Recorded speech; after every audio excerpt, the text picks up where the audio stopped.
क्या आप जानते हैं कि जब परमेश्वर औरत को बना रहा था तब परमेश्वर अपने बारे में सोच रहा था। उत्पत्ति अध्याय 3 उसकी 15 आयत में परमेश्वर ने शैतान से कहा था कि शैतान, ये औरत तेरे लिए मुसीबत होगी, ये तेरा जीना मुश्किल कर देगी। शैतान को पता था कि औरत उसके लिए मुसीबत पैदा करेगी, औरत का वंश उसके सिर को कुचलेगा, और इसीलिए उसने औरत को करप्ट करना शुरू किया। स्वर्ग दूतों को भरमाया कि वे धरती पर जाकर स्त्रियों को अपनी पत्नी बनाएं और उनसे शादी करके बच्चे पैदा करें, और इसी तरह उन औरतों और उन स्वर्ग दूतों के मेल से दानव पैदा हुए, और ऐसे ही चलते चलते औरत का बीज खतरे में पड़ने लगा, और इसीलिए परमेश्वर ने जल प्रलय को भेजा ताकि सब करप्ट सृष्टि को खत्म किया जाए। इसके बारे में आप दानवों पर बनी वीडियोस को हमारे YouTube channel Holi spirit productions पर देख सकते हैं। आज शैतान औरत के पीछे क्यों है? क्यों औरतों को बच्चा जनने में प्रॉब्लम्स आती हैं? क्यों औरतों को बच्चे की आशीष लेने में प्रॉब्लम्स आती हैं? अबॉर्शंस दिन प्रतिदिन बढ़ते जा रहे हैं, और तो और सरकारें अबॉर्शंस को लीगल करती जा रही हैं। नफरत करता है शैतान बच्चों से,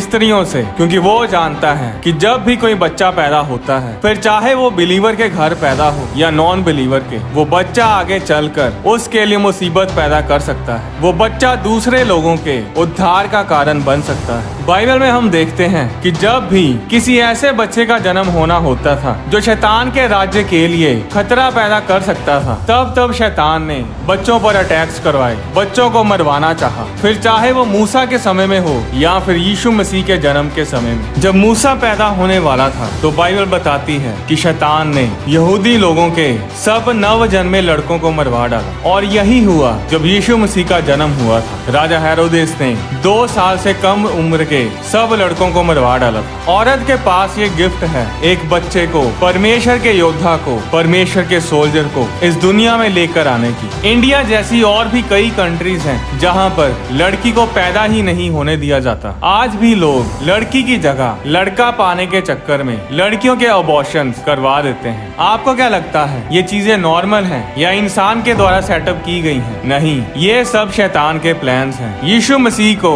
इस दुनिया में आने से तो वो रोक नहीं पाया, पर अब उसकी कोशिश ये होती है कि फ्यूचर में आने वाले परमेश्वर के दासों को, परमेश्वर के लोगों को पैदा ही ना होने दिया जाए। अगर औरत ही नहीं होगी तो बच्चे कहां से होंगे? बाइबल बताती है कि बच्चे परमेश्वर की ओर से तोहफे, गिफ्ट होते हैं। यशायाह अध्याय 7 उसकी 14 आयत में लिखा, इस कारण प्रभु आप ही तुमको चिन्ह देगा। सुनो, एक कुंवारी गर्भवती होगी और पुत्र जनेगी और उसका नाम इमैनुअल रखेगी। इमैनुअल का मतलब है परमेश्वर हमारे साथ, गॉड विद अस। यानी यशायाह बोला होगा, तुम विश्वास नहीं करोगे, मैंने क्या देखा? मैंने परमेश्वर को एक कुंवारी के गर्भ में देखा, मैंने परमेश्वर को एक इंसानी शरीर के अंदर देखा। परमेश्वर जल्द आ रहा है लीगली, और वो आदम के द्वारा खोए गए अधिकारों को वापस ले लेगा। अब मरियम के गर्भ में परमेश्वर आ जाता है। आज औरत को नहीं पता कि वो कितनी पावरफुल है। जब परमेश्वर औरत को बना रहा था तो उसने औरत को अपने लिए बनाया। परमेश्वर जानता है कि क्या होने वाला है। परमेश्वर जानता था कि आदम हवा पाप करेंगे, और इसलिए उसने औरत को इसी हिसाब से डिजाइन किया कि जब औरत